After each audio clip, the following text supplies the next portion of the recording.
Hello বন্ধুরা, good morning সবাইকে। তো আজকে সকাল সকাল দেখো আমি কেন পেঁয়াজ আলু কাটছি আর তারপরে কেন পনির, আর এখানে পনির ভাজি করবো। আজকে সকাল সকাল ভাবছি পনির বানাইমু। আর মাছ মাংস তো বানাইতাম না, বাবুর অসুখ দেখিয়া ওই বেঙ্গলোরে ডাক্তারে না করে জ্বর টর আইলে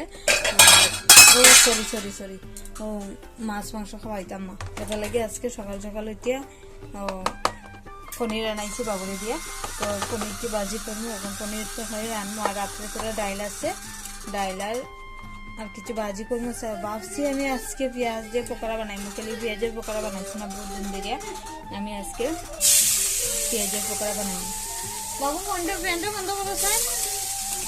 তো আজকে সকালে খানিয়ে আমরা পনির তরকারি আর একটু ডাইল আছে, ডাইল আর পেঁয়াজের পকোড়া বানাই একটু দিয়ে দিব সকালের খানিয়ে। তার বাবা তো সকাল 5টার সময় তো ডাইরেক্ট গেছে। ভালো ঠিক বাচ্চা, ভালো ঠিকই বাচ্চা। তো গাইস আজকে ব্লগ পুরা দেখো আমি কিরকম আজকে ব্লগটা স্টার্ট করছি, পুরা ভিডিও তোমরা দেখো। এই দেখো আমি এখন মশলা বাটলাম, এখন রান্না করেছি, এখন দিকে মশলা নাই, আর মশলা বাটলি না বড় বড় তেল বড়।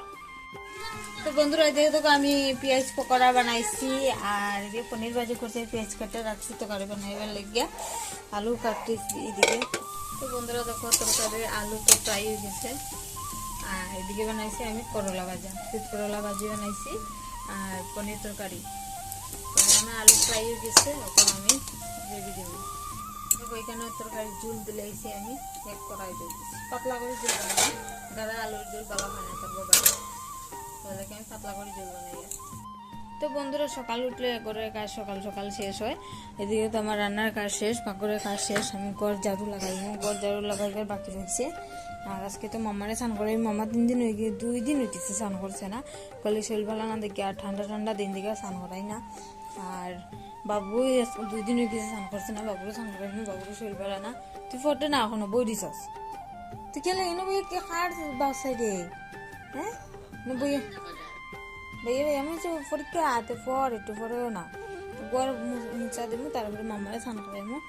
আজকে সকাল সকাল কাজ শেষ করে নিমু, তারপরে বিকালবেলা একটু রেস্ট নেব।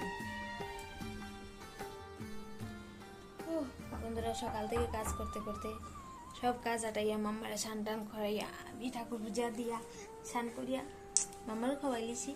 দেখো মামার স্নান টান করে শেষ রেডি, আমিও খাইলিছি। তো বন্ধুরা আজকের ব্লগটা কিরকম লাগছে, ভালো লাগলে অবশ্যই লাইক কমেন্ট শেয়ার করে দিও। টাটা টাটা দিল, টাটা দিল, bye bye bye bye bye bye bye tata.